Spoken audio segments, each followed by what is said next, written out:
So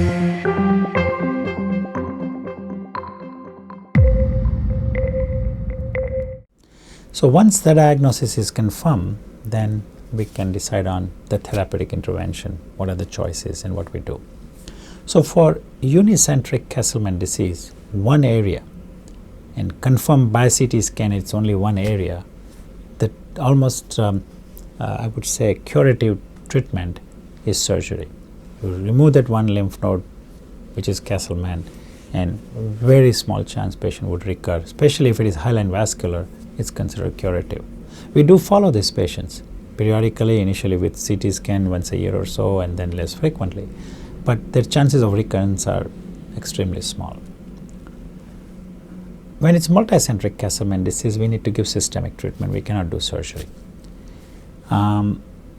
And that brings about what are the options for treatment in this patient population.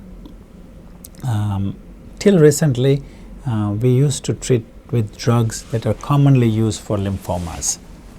Patients have been given chemotherapeutic agents, they've been given steroids, they've been given radiation sometimes to their local lymph node, etc.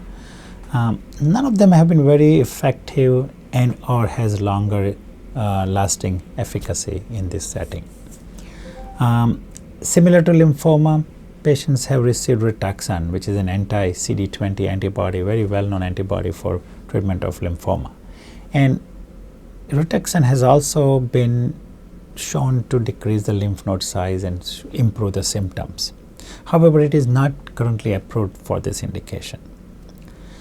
However, based on the biology of the disease, that interleukin-6 is really connected closely with the disease itself, with the lymph node enlargement, with the symptomatology.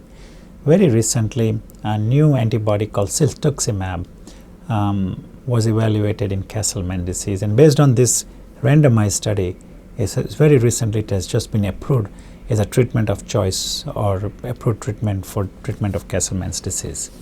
So in this study, it was a really interesting study, a difficult study to be done in a rare disease. It was a randomized study where patients received standard supportive care versus or placebo with supportive care versus this antibody siltuximab with the supportive care. So it was really randomized placebo versus siltuximab study. Again, to do randomized study, putting more than 100 patients in a rare disease, it requires an effort. It was an international study, centers all across the world participated, many countries. And very importantly, for treatment of this disease, we confirmed that patients who got siltuximab had much higher response. The symptoms improved, the laboratory findings improved, the lymph node decreased in size. And so from all different endpoints, it clearly showed that giving antibody provides benefit to the patient. And so as of now, I think the standard treatment for this patient is the only approved drug, which is siltuximab, that needs to be utilized for multiple purpose. It's a new drug, new study. We need to have longer follow-up.